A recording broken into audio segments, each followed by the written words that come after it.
नेपाल के संबंधों के बारे में लगातार बातचीत होती है और खास तौर पर भारत के लोग इस समय जरूर ये चाहेंगे कि वो ओली जी की बात सुने। तो ओली जी, आपका बहुत बहुत स्वागत है और बहुत बहुत शुक्रिया हमें ये समय देने के लिए। धन्यवाद आपको। ओली जी, भारत और नेपाल हमेशा राम लक्ष्मण की तरह रहे हैं और आप तो अक्सर रामायण के बारे में बात करते रहते हैं, लेकिन अब ऐसा लगता है कि लक्ष्मण जो है वो ये कहने लगा है राम से कि अब मुझे भी बराबरी का दर्जा चाहिए और अब हम बराबरी के हिसाब से रहेंगे। ये अचानक हुआ है। ऐसा लगता है कि जैसे नेपाल के मन में कोई बात खटक रही है। जैसे अचानक से परिवार में होता है ना कि छोटे भाई को अचानक कोई बात खटकने लगती है, कुछ अच्छा नहीं लगता। तो आपको ऐसा लगता है कि भारत और नेपाल के जो संबंध हैं वो इस दौर से गुजर रहे हैं इस समय? देखिए, आपका क्वेश्चन भी बताता है कि इंडिया राम है, हम लक्ष्मण हैं। इसके कई अर्थ होते हैं। इंडिया भगवान है, हम उसके छोटे भाई हैं। इंडिया बड़ा भाई है, हम छोटे भाई हैं। मैं कहता हूं भूगोल में, जनसंख्या में छोटे और बड़े हो सकते हैं, मगर हम हमेशा से सार्वभौम समानता की बात करते हैं। अर्थात हम छोटे या बड़े नहीं हैं। साइज में छोटे बड़े हो सकते हैं, मगर राष्ट्र के रूप में, एज ए नेशन, एक देश के रूप में छोटे बड़े ये फीलिंग रखेंगे तभी बॉस होता है। इसमें कुछ जरूर कुछ प्रॉब्लम इस सेंटिमेंट में है और हम चाहते हैं कि हम दो देश,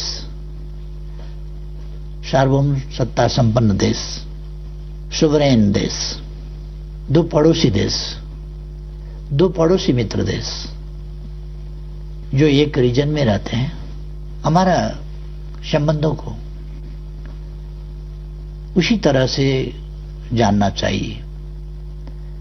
ये पुराने जमाना नहीं है, ये कॉलोनियल एरा नहीं है, ये एरा स्वाधीनता का एरा है, पारस्परिक सम्मान का एरा है। एक चीज ये है जिसको हमें मानना चाहिए। दूसरा, हाँ, डिबेट हो रहा है, डिबेट चलता है।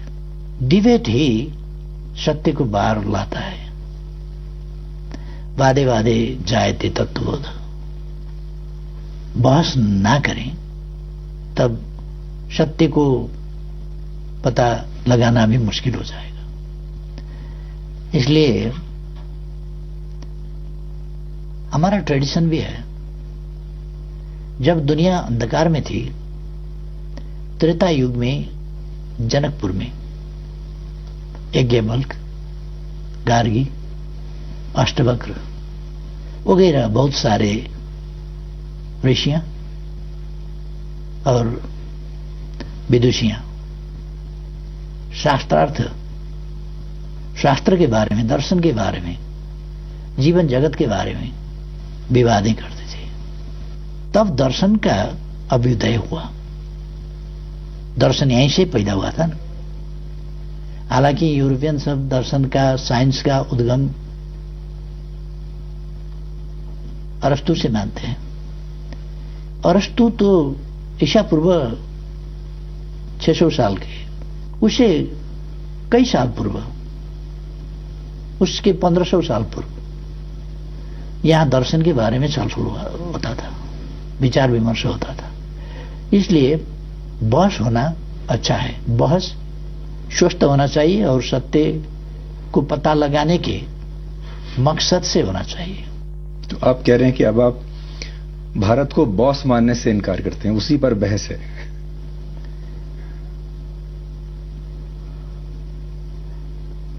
अब भारत अगर कल समझता होगा, आज भारत अपने को बॉस नहीं समझता, इसलिए उस पर बॉस का। और आपको लगता है कि बॉस नहीं समझता लेकिन बड़ा भाई समझता है? और हमारे संस्कारों में तो बड़े छोटे का हमेशा जो प्रेम बना रहता है। देखिए, आप 68 साल के हैं, मोदी जी 70 साल के हैं, तो ऐसे भी आपके बड़े भाई हुए, तो आप भी कभी भी फोन उठाकर उनसे सीधे बात कर सकते हैं? व्यक्तिगत तौर से, हाँ, व्यक्तिगत तौर से वो हमसे बड़े हैं। उम्र के हिसाब से। जब हम दो प्राइम मिनिस्टर बैठेंगे तो दो प्राइम मिनिस्टर बैठेंगे, बड़ा प्राइम मिनिस्टर छोटा प्राइम मिनिस्टर नहीं, दो सोवरेन कंट्री के प्राइम मिनिस्टर्स बैठेंगे। वहां कई देश के प्राइम मिनिस्टर, प्रेसिडेंट्स बहुत छोटे उम्र के हैं, अभी बहुत छोटे उम्र के। जब हम पॉलिटिक्स में लगे तब वो पैदा भी नहीं हुए थे। बिल्कुल ऐसे छोटे उम्र के हैं, फिर भी प्रेसिडेंट हैं। बड़े राष्ट्र के हों, छोटे राष्ट्र के हों, प्रेसिडेंट हैं। हर प्रेसिडेंट के साथ उनका बराबरी का रिश्ता होगा, प्राइम मिनिस्टर का बराबरी का रिश्ता होगा, हेड ऑफ द गवर्नमेंट के वजह से, हिसाब से। इसमें मोदी जी को कोई एतराज नहीं है। मोदी जी बराबरी की हैसियत से संबंध बनाने में उनको कोई एतराज नहीं है। मगर मेरे बातों को लेकर कि मोदी जी का बराबरी का प्राइम मिनिस्टर हूं बोला, इसको बुरा मानने वाले बहुत लोग हैं। तो मैं क्या करूं? मैं हर आदमी के उनके बातों के पीछे तो नहीं जा सकता। मैं देशों का बात कर रहा हूं, व्यक्ति का बात नहीं। इस समय नेपाल कई बार ऐसा लगता है कि भारत और चीन के बीच में फंस गया है। एक तरफ चीन है, एक तरफ भारत है, और दोनों को खुश रखना है, दोनों को प्रसन्न रखना है, और ये दोनों देश आपस में बात नहीं कर रहे हैं इस समय। तो दोनों देशों की आपके साथ ये एक्सपेक्टेशन है कि आप उनके साथ रहेंगे। तो आपको भी कभी ये एक डिप्लोमेटिक डिस्कम्फर्ट होता है दोनों के बीच में एक इक्वेशन बनाकर चलने का? एक चीज है, दोनों हमारे पड़ोसी हैं और पड़ोसी को बदला नहीं जा सकता। ये आकार में, जनसंख्या में, डेवलपमेंट में आगे हैं दोनों। हमारे लिए ये खुशी की बात है कि हम अगर प्रोडक्शन कर पाए तो ये बड़े मार्केट्स हैं। अब प्रोडक्शन नहीं कर पाए तो उनका उत्पादन हमको कंज्यूम करना पड़ेगा। नहीं करेंगे तो क्या होगा? हम चाहते हैं जो हमारा असमानता है वो इस चीज पर है, व्यापार में असमानता है, प्रोडक्शन में असमानता है, असंतुलन है। इस असंतुलन को मिटाना चाहिए। दो फर्क political systems, economic and social system also, इसमें भी कुछ भिन्नताएं हैं। ऐसे पड़ोसियों के बीच में हम हैं और हम बिल्कुल संतुलित संबंध दोनों से रखना चाहते हैं। एक का कार्ड दूसरा से खेलेंगे ऐसा नहीं है, नहीं खेलेंगे। ये खेलने से किसी का भी भलाई नहीं होगा। आप से हम कुछ बात करेंगे, कार्ड प्ले करेंगे, दूसरा से कार्ड प्ले करेंगे, तीसरा दिन पता चल जाएगा। इसलिए ये कार्ड प्ले करने का और छकाने का तरीका बिल्कुल छोड़ देना चाहिए। हम इस शैली में नहीं जाएंगे। जी, लेकिन मैं आपको भारत के लोगों का सेंटिमेंट बताना चाहता हूं। चीन के साथ हमारा गलवान के ऊपर विवाद हुआ, लद्दाख के ऊपर विवाद हुआ, फिर बातचीत बंद हो गई, लगातार वो चल रहा है। जैसे ही वो हुआ, अचानक आपने काला पानी के बारे में स्टेटमेंट दे दिया, आपने भी नक्शा बदल दिया, और लोगों को ये लगने लगा कि ये सब कुछ एक साथ क्यों हो रहा है, अचानक क्यों हो रहा है। और लोगों को ये लगा, भारत के लोगों को, कि नेपाल जो है इस समय, नेपाल को तो चीन के खिलाफ कोई स्टेटमेंट देना चाहिए था। जैसा कि देखिए, भारत को बहुत समर्थन मिला बाकी देशों से, अमेरिका से मिला, फ्रांस से मिला, बाकी लोगों से भी, जो लोगों ने कहा कि इस तरह का वायलेशन एलएसी का नहीं होना चाहिए। लेकिन नेपाल ने नहीं दिया, बल्कि नेपाल ने कहा कि अब मुझे भी मेरी टेरिटरी चाहिए। आपकी बात जरा भटकाने वाली है, बुरा मत मानिएगा, क्योंकि गलवान से हमारा लेना देना कुछ नहीं है। आपको मैं समझाऊं, दिल्ली ने 8वां एडिशन अपना मैप पब्लिश करवाया। कश्मीर और लद्दाख का बात था, वहीं पर सीमित रहता हो जाता। फिर नेपाल का टेरिटरी, उसमें नेपाल का टेरिटरी को शामिल करने का कोई जरूरत नहीं था। हमने उस नक्शे के ऊपर डिप्लोमेटिक नोट भेजा, वार्ता के प्रस्ताव रखा और वार्ता के जरिए यहां पर मिसअंडरस्टैंडिंग नहीं होना चाहिए, इसको समाधान करना चाहिए। आप लोगों ने जो 8वां एडिशन छपवाया ये ठीक नहीं हुआ, ये हमने बोला, उसका कोई पॉजिटिव रेस्पॉन्स भी नहीं हुआ। अब गलवान से हमारा क्या लेना देना है? आप नक्शा छपवाते हैं उसी वक्त तो हमको लिखना पड़ा कि ये नहीं करना चाहिए था जी, और फिर रास्ता बनवाया गया हमारे टेरिटरी पर और इनागुरेशन किया गया, उद्घाटन। हमने फिर डिप्लोमेटिक नोट लिखा, रिक्वेस्ट किया, बातचीत किया जाए, ये ठीक नहीं हुआ। गलवान से क्या लेना देना है? वहां उद्घाटन होता है, हमने विरोध किया उद्घाटन का, गलवान से मिलाकर उद्घाटन क्यों किया गया? उसी वक्त उद्घाटन करने का क्या जरूरी था? अच्छा, आपको लगा कि अब बताइए जी, गलवान से हमको क्यों जोड़ते हैं? और दूसरा, दूसरे देशों का पॉलिटिक्स, किसी का साइड लेने का पॉलिटिक्स, हमारा पॉलिटिक्स नहीं है। हमारा पॉलिटिक्स है पॉलिटिक्स ऑफ न्यूट्रलिटी, तटस्थता का हमारा नीति है। हम दोनों पड़ोसियों के बीच तटस्थ रहेंगे। वार्ता नहीं हो रहा है तो हम वार्ता शुरू कराने की कोशिश करेंगे। दोनों मित्र हैं, हम प्रेसिडेंट शी से भी बात कर सकते हैं, ली खशियांग से भी बात कर सकते हैं, प्राइम मिनिस्टर से, वैसे ही मोदी जी से भी बात कर सकते हैं। दोनों तरफ हमारे मित्र हैं। हम दोनों मित्र के बीच में जो मिसअंडरस्टैंडिंग है उसको हटाने में और संबंधों को, ऐसा ही तो कहते हैं सबसे बड़ा ताकत क्या है? मित्रता। आपको ऐसा लगता है कि आप शी जिनपिंग और नरेंद्र मोदी के बीच कुछ इस तरह की मध्यस्थता कर सकते हैं, बातचीत कर सकते हैं, जिसमें आप कोई रोल निभा सकते हैं एज ए न्यूट्रल एम्पायर? हाँ, ऑफ कोर्स। पर वो कैसे होगा? हम दोनों और बात करेंगे कि आप लोग बातचीत पर बैठ जाइए, क्योंकि हमारे लगभग समवयस्क साथी सब हैं। 1-1.5 साल कोई बड़ा होगा, 1-1.5 साल कोई छोटा होगा, समवयस्क हैं। लंबे समय से हम पॉलिटिक्स में हैं सब। बिल्कुल। इसलिए हम साथी जैसे ही हैं ही नहीं, हम साथी ही हैं। पर ये सब तो तब होगा जब आप सरकार में बने रहेंगे, क्योंकि अप्रैल और मई में चुनाव होने वाले हैं। तो चुनाव के बाद आपको क्या लगता है, आपकी दोबारा से वापसी होगी या इस बार कोई और आएगा? हाँ, आपकी प्रश्न बहुत अच्छा है। हमारा पार्टी इस बार मेजॉरिटी लाएगी, मुझे उम्मीद है। एकदम कमजोर हालत हुआ तो भी मेजर पार्टी हम ही होंगे। और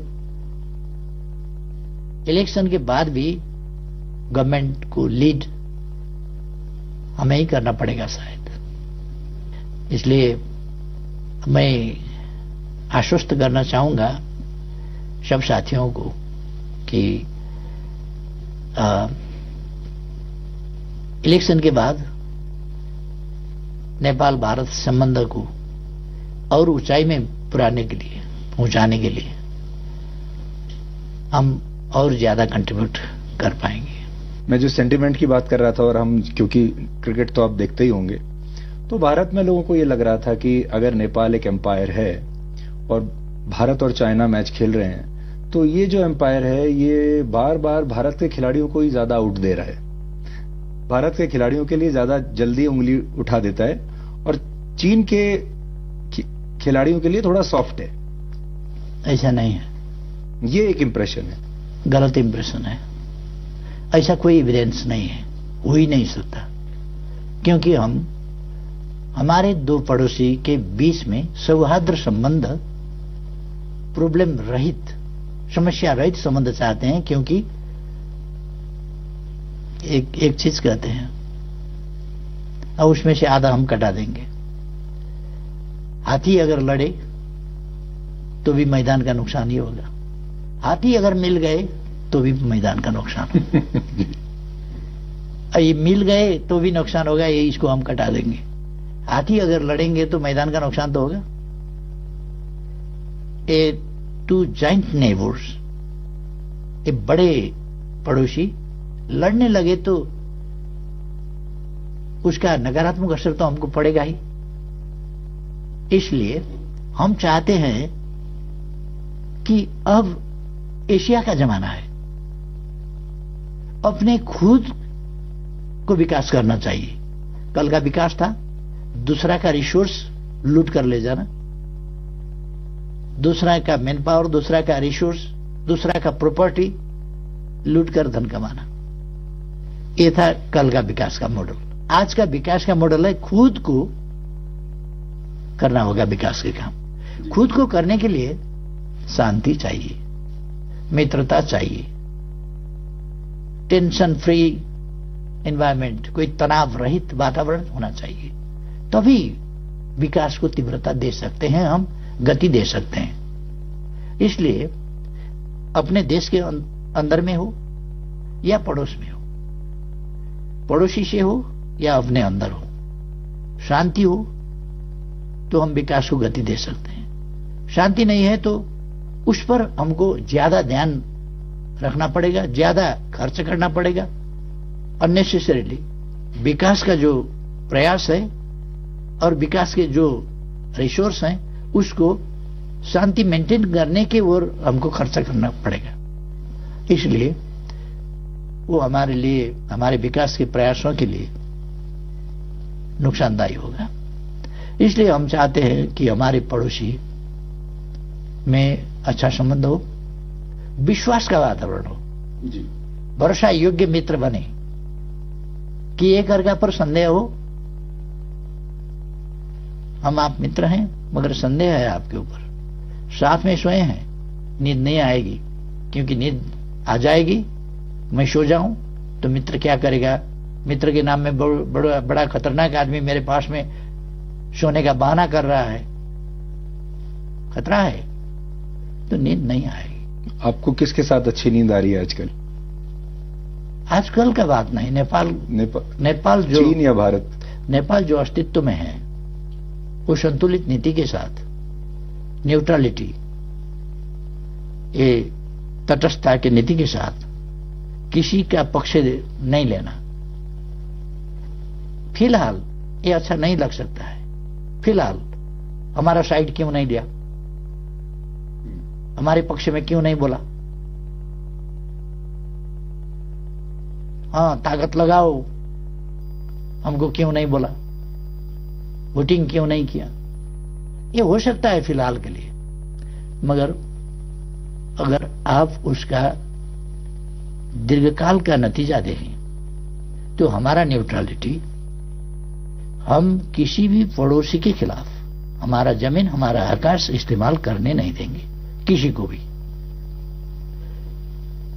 सबके लिए ये एक प्रतिरक्षा वाल हो गया ना जी। तो इसलिए हम चाहते हैं हमारे पड़ोसी आराम से अपने अपने विकास के काम में लगे, परस्पर में सहयोग करें, अपने रिसर्च, वैज्ञानिक अनुसंधान, अपने अपने डेवलप टेक्नोलॉजी शेयर करें। और ये जमाना है एशिया का, अब जमाना है एशिया का, जहां से वास्तव में सिविलाइजेशन शुरू हुआ। और ये जो हमारे दो पड़ोसी महान देश हैं, इनका गौरवपूर्ण इतिहास है, इनका भूगोल, इनका सिविलाइजेशन, इनका पॉपुलेशन, इनका हिस्ट्री ग्लोरियस है। मगर यहां के शासकों की कमियां और खासतौर से साइंस एंड टेक्नोलॉजी का शुरू में जो विकास हुआ वो हमारे खिलाफ इस्तेमाल हुआ, एशिया के खिलाफ इस्तेमाल हुआ। इंजन बना हमारे खिलाफ, स्टीमर बने हमारे खिलाफ, वेपन्स बने हमारे खिलाफ, ये तो टेक्नोलॉजी का विकास था, दुनिया के मानव जाति के लिए होना चाहिए था। हम भी साथ ही साथ आगे बढ़ते, मगर साइंस एंड टेक्नोलॉजी को, विज्ञान प्रविधि को हमारे खिलाफ इस्तेमाल किया गया। इसलिए भारत जैसा देश क्या कमी था कि गरीब रहा। हिमालय से हिंद महासागर तक क्या कमी था? हिमालय से चमोलंगमा से पैसिफिक तक क्या कमी था चीन में? क्या पॉपुलेशन नहीं था काम करने के लिए? ओल्ड एज पॉपुलेशन था? ऐसा नहीं था। यंग पॉपुलेशन, जवान जनसंख्या, जनसांख्यिक लाभ दोनों को था। क्यों? इसलिए कि साइंस एंड टेक्नोलॉजी का जो विकास हुआ वो इनके खिलाफ प्रयोग किया गया। और दूसरे पड़ोस के ऐसे ही हमारे यहां हम तो उपनिवेश कभी नहीं बने, मगर उपनिवेश नहीं बने, गरीब तो बन गए। गरीब तो रहना ही पड़ा हमको, क्योंकि उसका जो असर है वो तो हमको भी पड़ा। इसलिए अब वो जमाना गया।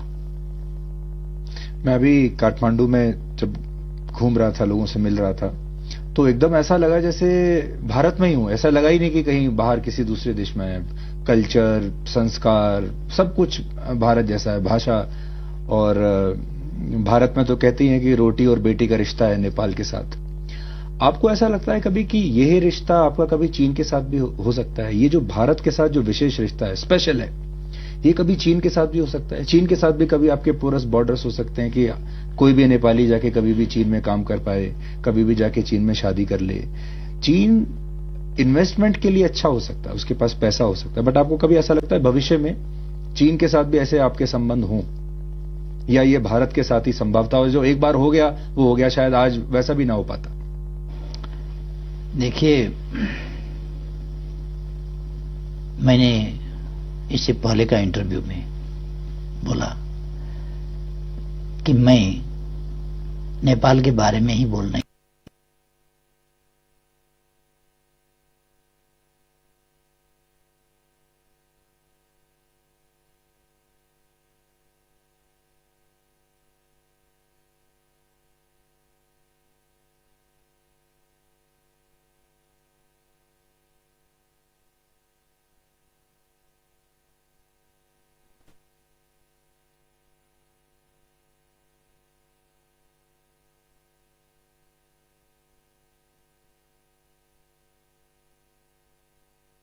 गैलीलियो चकमा गए थे, न्यूटन वगैरह को बहुत खोज करना पड़ा था, क्योंकि हमारा जो नॉलेज था वो विस्तार का अवसर नहीं मिला, उसको रोका गया।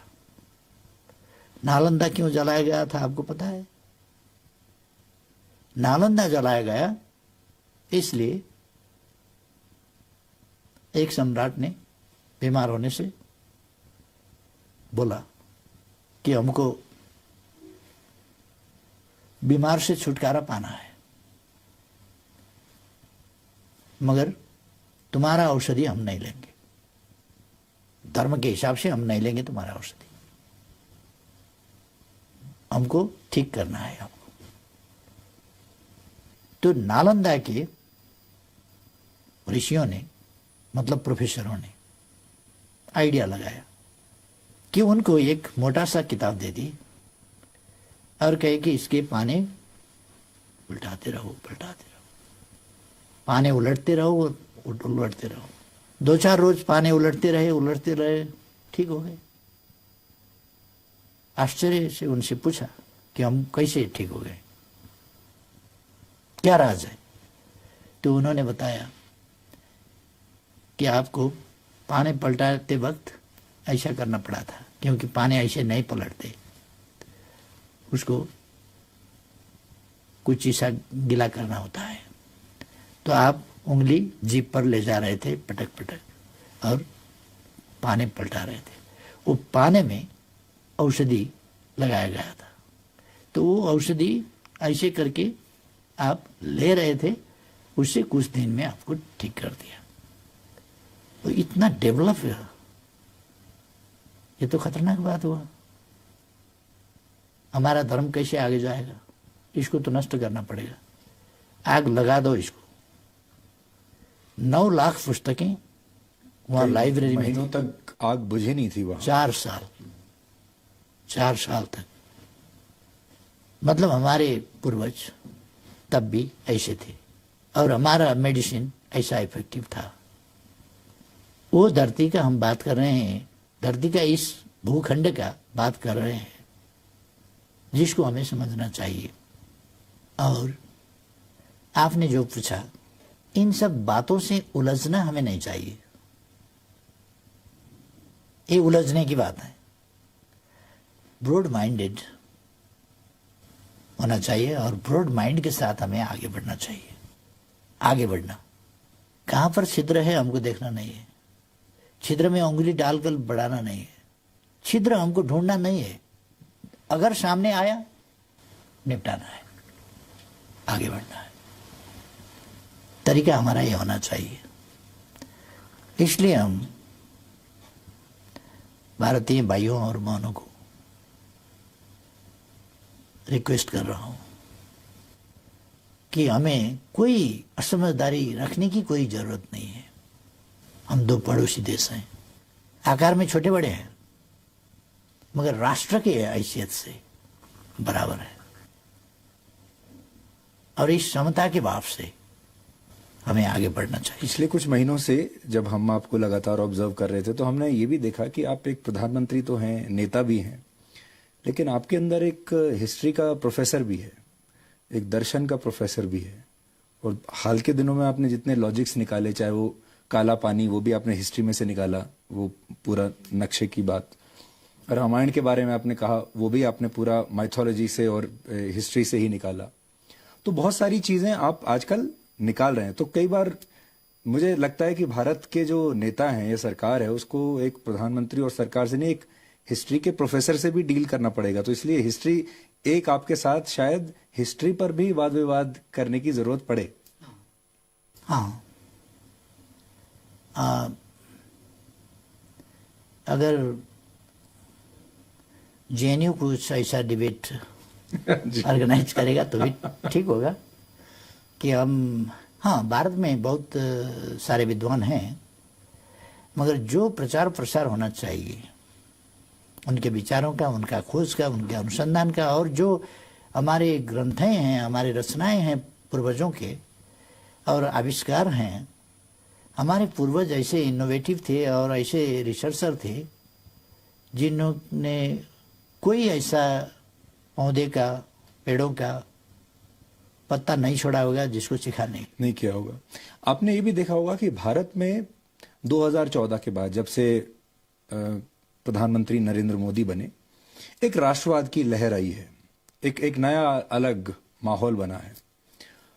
क्या आपको ऐसा लगता है कि आपके नेतृत्व में आप भी वही नेपाल में करने की कोशिश कर रहे हैं कि एक देश को उसका प्राइड याद दिलाना चाहिए, उसमें एक राष्ट्रवाद की भावना डालनी चाहिए, जो भारत पश्चिमी देशों के साथ कर रहा है, जो भारत चीन के साथ कर रहा है इस समय, कि हमें भी बराबरी का दर्जा चाहिए, वही आप नेपाल के साथ कर रहे हैं और अनफॉर्चुनेटली सबसे पहले नजर आपकी भारत पर ही पड़ गई?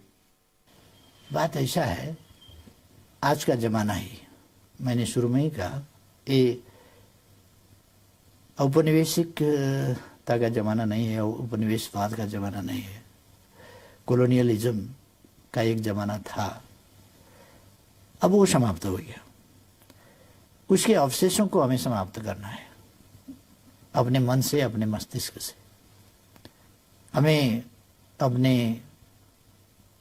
राष्ट्र के, अपने राष्ट्र के उत्पत्ति के, अपने राष्ट्र के इतिहास के, और अपने राष्ट्र ने क्या दिया दुनिया को, उस पर हम गर्व करते हैं कि गायत्री जो मंत्र है, गायत्री मंत्र, मंत्रों का भी मंत्र कहा जाता है, वो नेपाल के कोशी नदी के किनार में, चतरा में कौशिक ऋषि ने लिखा था।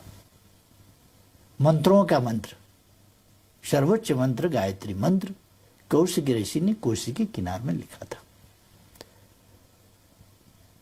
व्यास यहीं तपस्या करते थे। ये तपस्या ही करते थे नहीं, ये तपोभूमि तो है, तपोभूमि क्यों? ज्ञान भूमि है, ध्यान भूमि है। ध्यान का आविष्कार यहीं से हुआ था, योग का आविष्कार यहीं से हुआ था। इसलिए हमारे पास गर्व करने लायक चीजें हैं, गर्व करने की वस्तुएं हैं हमारे पास। हमारे यहाँ बहुत सारे लोग इस कॉन्सेप्ट को अखंड भारत का कॉन्सेप्ट बनाकर आगे पुश करते हैं कि अखंड भारत होना चाहिए। फिर सारे जो आसपास के जो ये पूरा इलाका है, ये संस्कार हैं, ये हमारी जो इतिहास है इतना, वो सब फिर एक अखंड भारत के कॉन्सेप्ट में आ जाएगा। आप उससे अग्री करते हैं? नहीं। प्रश्न यह है कि इतिहास पीछे नहीं जाएगी। अखंड भारत दरअसल कभी था ही नहीं, था ही नहीं। और ये कंसेप्ट जैसे आपको बताऊं, आपने इतिहास में पढ़ा होगा, द्रुपद का देश था, विराट का देश था, जनक का देश था, उसका देश था, उसका देश था, बहुत सारे देश थे। अब से 4000 साल पहले, कम से कम हम रामायण को 7000, 9000, 12000 कहते हैं, हम 4000 साल पहले का बात करते हैं, क्योंकि मेसोपोटामिया सभ्यता ने 4200 साल पहले गाड़ी का, कैरेट का पहिया बनाया था। उसके बाद राम के पिता दशरथ के पास 10 रथ थे, अपने लिए, 4 रानियों के लिए, और दूसरे अपने विद्वान लोगों के लिए। इसलिए उन्हें 10 रथ कहा गया, 10 रथ होने की वजह से। इसका मतलब 4200 साल से इधर का हिस्ट्री है ये। इसका मतलब मेसोपोटामिया से यहां तक आने में, आप फैजाबाद तक कहेंगे जी, हम अयोध्यापुरी तक कहेंगे, आप यहां तक कहेंगे जी, अयोध्यापुरी तक कहेंगे। इसमें फिर मेरा कोई पूर्वाग्रह नहीं है, इसमें कोई कंफ्यूजन नहीं रहना चाहिए कि हम कोई झमेला करना चाहें, ऐसा नहीं है। हम तो बस खोज किया जाए पवित्र राम भूमि, राम का जन्मभूमि असल में जो है वही पवित्र है। उसी की मिट्टी सर में लगाने से मतलब होगा, कोई दूसरी जगह को राम जन्मभूमि कहकर मिट्टी लगाने से कोई फायदा नहीं है। कहीं ऐसा तो नहीं कि आपने हिस्टोरिकल वर्जन को डिप्लोमेसी और पॉलिटिक्स में यूज कर लिया? नहीं, मैं आपको यही सजेस्ट करना चाहता था कि हमारा हिस्ट्री जो है, एक भारत, एक भारतवर्ष। भारतवर्ष का मतलब क्या था कि ये समूचा इलाका जहां हजारों राज थे, तब भारतवर्ष का कहला जाता था। एक ही राज्य था भारतवर्ष, ऐसा नहीं है। भारतवर्ष कई राज्य थे, और ये तो यूनिफाइड भारत। दरअसल मैं सजेस्ट करना चाहूंगा, सुझाव देना चाहूंगा कि यूनिफाइड भारत बना कब, ये सचमुच में हिस्ट्री को जानना चाहिए। कल्चरली एक बनना दूसरी बात है, मगर देश कई थे। त्रेता युग में भी कई देश थे, द्वापर युग में कई देश थे। विराट राजा का विराट दरबार, हस्तिनापुर, द्वारका, गोपालों का राज था, वहां यदुवंश का राज था।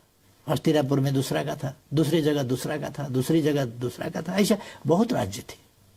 राज्य बनते थे, टूटते थे, जीता जाता था, हारा जाता था। वो समय ऐसा ही था, माइट इज राइट का जमाना था। जिसने जीता जीत लिया। कोई संयुक्त राष्ट्र संघ तो नहीं था, पीस कीपिंग फोर्स भी कोई नहीं भेजता था। तब जिसने समेटा और खदेड़ दिया। हाँ, इसलिए कभी था ही नहीं भारतवर्ष। भारतवर्ष एक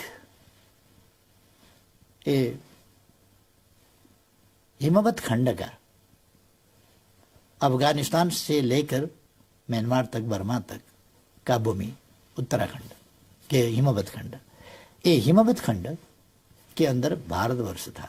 साउथ एशिया, साउथ एशिया को भारतवर्ष कहा जाता था। इसको नामकरण इसलिए रीजन को, मगर कई राज थे। अभी जैसा 7-8 देश नहीं, तब हजारों देश थे। आपको पता है 556 देश राजे रजौटे थे इंडिया में जब ब्रिटिश आए। बिल्कुल बिल्कुल थे, और सरदार पटेल को बड़ी मेहनत करनी पड़ी।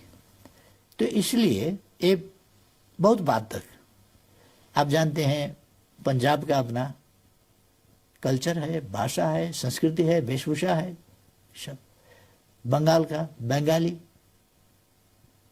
उसका डिश, उसका भाषा, उसका कल्चर, उसके वाद्य वादन, ये सब ये अलग अलग है, अलग अलग थे। ये अब एक भारत बन गया। हमारे यहाँ 123 से ज्यादा 125 जात जाति और भाषाभाषी है, उतने ही भाषा हम बोलते हैं। ये हमारा एक देश है जी। पहले यूरोप का और हमारा बनावट अलग अलग है। यूरोप एक भूमि, एक भाषा, एक देश, एक संस्कृति, एक राष्ट्र। हमारा ऐसा नहीं हुआ। हमारा डाइवर्सिफाइड है, विविधता युक्त है जी। मेरा आखिरी सवाल आपसे ये है, तो फिर भारत और नेपाल का ये जो कल्चरल अलाइनमेंट है, पुराने जो चलता आ रहा है, हिस्टोरिकल अलाइनमेंट है, ये कैसे बना रहे इस समय, वो आप कैसे इंश्योर करेंगे? और जो हाल की ये जो विवाद हुए हैं, ये आपके हिसाब से कैसे सुलझ सकते हैं ताकि वही पुराना जमाना लौट आए? क्योंकि देखिए, उधर चीन भी बहुत विस्तारवादी सोच वाला देश बन रहा है, तो आपका सजेशन क्या होगा? हाँ, चीन के बारे में इंडिया का रीडिंग, फीलिंग एक हो सकता है। आपने हमसे वो उस पर सहमति असहमति कुछ ढूंढा भी नहीं, और हमको बताना भी जरूरी नहीं है। नहीं, आप भारत के पर्सपेक्टिव से सहमत हैं या नहीं है? जब भारत के बारे में बातचीत कर रहे हैं, भारत से कई भाषाएं हमारा मिलता जुलता है। जैसा अभी मैं हिंदी में बोल रहा हूँ जी, बिल्कुल, टूटी फूटी हिंदी, ये पढ़ा हुआ हिंदी नहीं है, ऐसा ही बोल लिया। हमारे यहाँ बहुत सारे लोग हिंदी ही नहीं, नेपाली भी नहीं समझते, कई भाषा भाषिकाएं हैं। और एक चीज आपको समझना चाहिए कि हमारा परसेप्शन क्या है। हमारा कोसी नदी है, गंडकी नदी है, कर्णाली नदी है, जो भारत में जाते हैं, उनकी मछली को बॉर्डर पता चलता है? ये बॉर्डर पता भी नहीं चलता।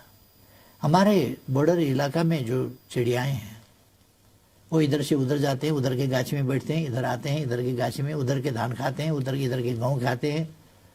इनको बॉर्डर का पता नहीं है। पर उनको अब नया ये नक्शा दिखाना पड़ेगा आपका? इसको मानना पड़ेगा। उनको नक्शा दिखाने का जरूरत नहीं है। नक्शा हम आपको हेरना होगा, देखना होगा कि असलियत क्या है।